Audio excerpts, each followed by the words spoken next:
today. We have a member of the San Marcos Arts Commission and Mural Committee, Charlotte Watney, who many of us know. So Charlotte, thanks for being here with us. Lots of friends of the Price Center, but also members of the Arts Committee. So could I ask you all, Arts Committee members, to step forward so we can recognize you? This is the hardest working bunch at the Price Center. There's no doubt about it.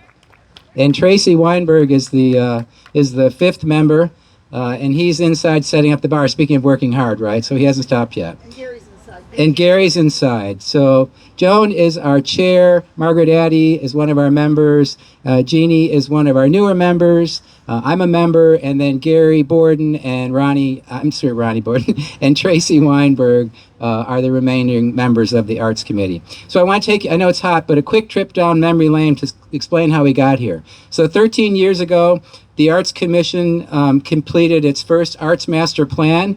And out of that has been born Art Squared, the Mural Committee, the Smart Awards, the Mermaid March, the Smart Grants, and lots of other public art activities, and mural thing that just took place last week. So, really going strong. 11 years ago, the Arts Committee dedicated its first mural at Crook Park, and that's the one titled Currents. And I think many of you have seen that. Here's Tracy Weinberg, a member of our Arts Committee. Then 10 years ago, I joined the Price Center and began focusing more intentionally on the arts as a result.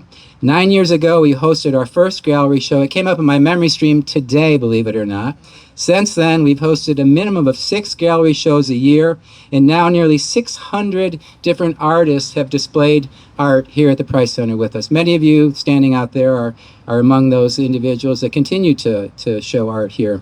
5 years ago, we started installing art in the garden. The mermaid was the first piece of public art that we had, and then we have added to that through the years with a number of items, including the mosaic benches in the garden, the giant peacock, and the mosaic bust in the garden. So all those things were the byproduct of the Arts Committee, either commissioning or cajoling someone into doing that for us. And so here we are. That was 5 years ago. 4 years ago, we commissioned the creation of those mosaic benches. One of our artists, Sandra back there, is the artist behind those gorgeous things. And 4 years ago is when Michelle painted the mural on the Feltner Alley, which was that wasn't your first foray into murals, was it? Or was it? That's my second. Your second one, okay. Then 3 years ago, we commissioned the giant peacock in the garden. A year ago, we were hosting the dedication event for the 2 painted picnic tables that you see in the garden. So it's been a journey for sure. A year ago, Michelle left her employment here at the Price Center to pursue being a mural artist full time. 6 months ago, we hosted the dedication of her 6 new street murals, including the bump out that's behind you there, and the aardvark across the way, and the 2 crosswalks. I'm sorry, armadillo, right? So those were all the result of a partnership with the city and Texas State, and we were just the beneficiaries of it.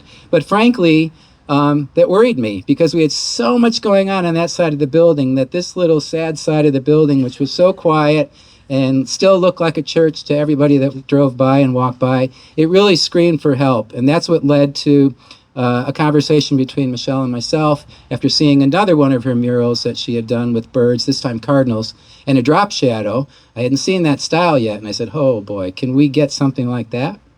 And it didn't take long. A few months we were talking and then designing, and then all of a sudden, here we are. As we stand at the corner now and see the mural and the street mural, the mermaid and the street murals, and now this gorgeous hummingbird mural, it truly feels like San Marcos is a community that celebrates and elevates the arts. We have momentum, and more artists are collaborating and joining in shows and exhibits. And speaking of momentum, full-time muralist Michelle Wilson has now created 11 original and very different murals along San Antonio Street alone, including Blooming Day Spa, private homes, and again, the street murals that you see here, as well as the Feltner Alley. So, but this one, I have to say, is I think my new favorite of everything. I'm a bit fickle. I'll fall in love with something again later. But at the moment, Michelle, it's so beyond what I thought it was going to be. I'm blown away. So please come forward and share your thoughts. Yes, I always cry. And by the way, I also have your money, so that's important too. Money. Okay. Oh, it's always so hard following Clay. Especially when you started choking up because I figured I was going to start crying. Oh, I am. Okay. So, what do I say to add on to everything that you just said? Oh, how many days did it take? I don't know right now. My brain is so not working. Okay, so it was about 4 or 5 days from drawing it all the way up to doing a top coat on it. I got to play with a scissor lift, which is now something I can add onto my resume of things that I can do with a mural.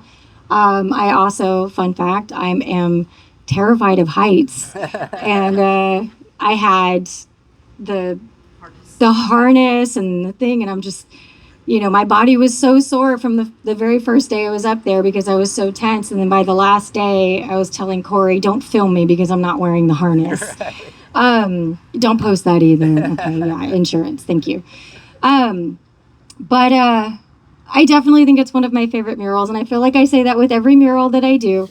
But this one I get to see as I drive up, and I loved being able to have the artistic freedom to kind of paint what I wanted with the guidance of Clay. Said I really want a bird, and we played around with the idea of a hummingbird and something that really just draws your eye into the garden. Can be a great backdrop for wedding photos or whatever. The fun thing that I like to add into a lot of my murals is that when the sun is setting, you can see the metallic paint. So there's pearlescent and metallic paint mix in there. You can see it within the wings. I think even right now, especially because of the time. And that's one of my favorite things to add into my murals. But just to say the same thing that you did, this one is very, very special to me. I am so grateful for the Price Center, for Clay. I was here for a year, 2 years? For 2 years. After I sold my business, I owned a gym for 10 years. And I sold that, and I decided to pursue art full time unsuccessfully. And I thought to myself, I don't want to be in charge of anything anymore, so I'm going to work somewhere else. So I started working for the Price Center and slowly started getting more and more responsibility. And I'm like, this isn't what I wanted. But I loved it so much. But I was also painting murals on the side. And there was one day where Clay and I were really discussing my future and how I'm going to feed my babies from now until, forever. And it's like, this muraling is really fun. I enjoy it. I'm going to try to take that leap. And he said, do it. You need to do this. Like, this is, I really think, your calling and where you belong. And I have a full-time mission now that I've been muraling. My goal is to, paint as many murals and public art as I possibly can to feed my family, but also enough to where I can procure grants so that I can paint murals for free for nonprofits and safe spaces for women and children. So keep an eye out for places. That's my big goal. And this is, I feel like, a huge stepping stone into that. And it has been 1 year. It was September that I was like, okay, I'm going to do it. I'm leaving at the end of the month. And I find that it just came full circle. And I really couldn't have done it without your support, Clay. I really couldn't. And he's like, don't give me so much credit. But I'm like, no, you get so much credit because you not only have you put me in touch with so many amazing art people in this town, but you are just a great facilitator of art, and you're the best cheerleader ever, and I really appreciate you. And thank you, everybody, for coming today. Okay. I did want to point out, how do we pay for this? Because, we were just raising money, asking people to help us. So just to share real quickly, the Arts Committee gathers funds from the applications that you pay, the application fee that you pay when you submit art each time. And then when we sell art, and again, we've been doing this for 9 years, we collect a 20% commission. So we have our own money set aside that we decide what to spend it on related to the art. So all the public art that you've seen has been funded by the Arts Committee. And this time, I'm pleased to say that we also had the help of a local foundation that is a local, small, new arts foundation that is interested in working with the arts community in the area, although they don't want any publicity yet because they're still getting started. But they were kind enough to also provide about a third of our funding. So 2/3 2/3 was paid through you all. So art begot art here, in other words, and the other third of it was paid by a local foundation. So how about a quick photograph before we all melt, and then we can go have food and drinks and all that. Yeah? Okay. Thank you all for being here, and thank you, Michelle.